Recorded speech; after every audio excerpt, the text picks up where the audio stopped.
नमस्कार मित्रांनो, try this bye Preeti या चॅनलमध्ये तुमचं पुन्हा एकदा स्वागत.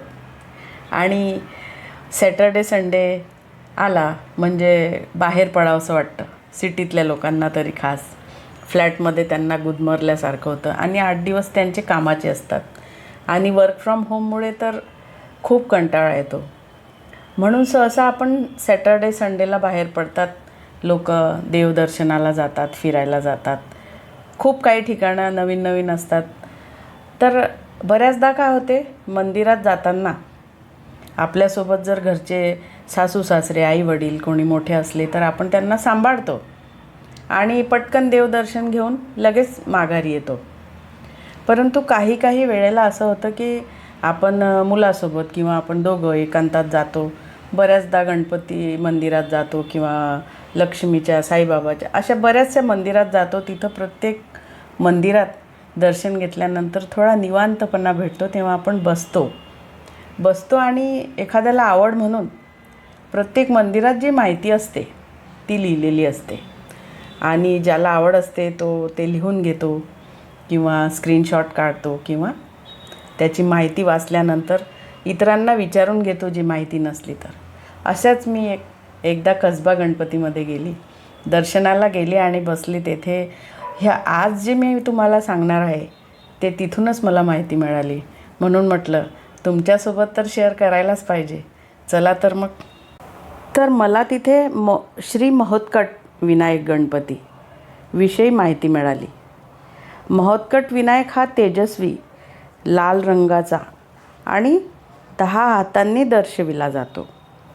महोत्कट विनायक हे गणेशाचे एक शक्तिशाली रूप मानले जाते आणि त्यांच्या उपासनेमुळे भक्तांच्या जीवनातील अडचणी दूर होतात अशी श्रद्धा आहे.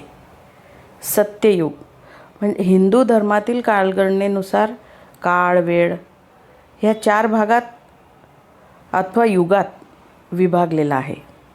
काळ त्यातील पहिला भाग म्हणजे कृतयुग किंवा सत्ययुग.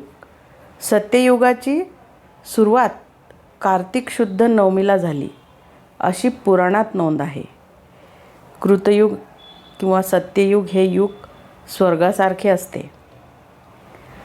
त्यात सर्व पक्षी, प्राणी, झाडे, फुले निसर्गरम्य होती. देव आणि प्रत्यक्ष श्री विष्णू नारायण, श्री लक्ष्मी ह्या युगात राहत होते. तसेच श्री गणेशाने प्रत्येक युगात अवतार घेतलेले आहेत. कृतयुग किंवा सत्ययुग, द्वापारयुग, त्रेतायुग आणि कलियुग या 4 युगात श्री गणपती भगवंताचे अवतार आहेत. गणेश पुराणातील श्री गजाननाच्या 4 अवतारापैकी पहिला अवतार आहे श्री महोत्कट विनायक, दुसरा श्री मयुरेश्वर, तिसरा श्री गजानन आणि चौथा अवतार आहे श्री धूम्रकेतू. मृदुल पुराणात श्री विनायकाचे 8 अवतार असल्याचे सांगितले जाते. कृतयुग किंवा सत्ययुगात श्री महोत्कट विनायकाचा अवतार महर्षी कश्यप आणि देवमाता आदिती यांच्या पुत्र रूपाने झाला. सिंहावर आरूढ असलेले तेजस्वी दशभुज श्री गणेशाचे रूप श्री महोत्कट विनायक या नावाने प्रसिद्ध झाले.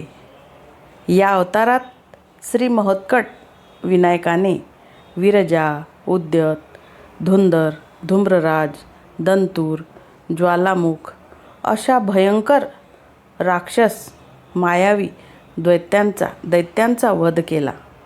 तर शापित चित्रगंधर्वाला शापमुक्त केले. समस्त चराचराला व्यापणारे, कालचक्राला गतिमान करणारे श्री विनायकाचे अनंत विराट विश्वरूप म्हणजेच श्री महोत्कट विनायक. तर मित्रांनो, कशी वाटली माहिती? पुन्हा परत एकदा भेटूया अशाच नवीन माहितीसोबत. तोपर्यंत धन्यवाद.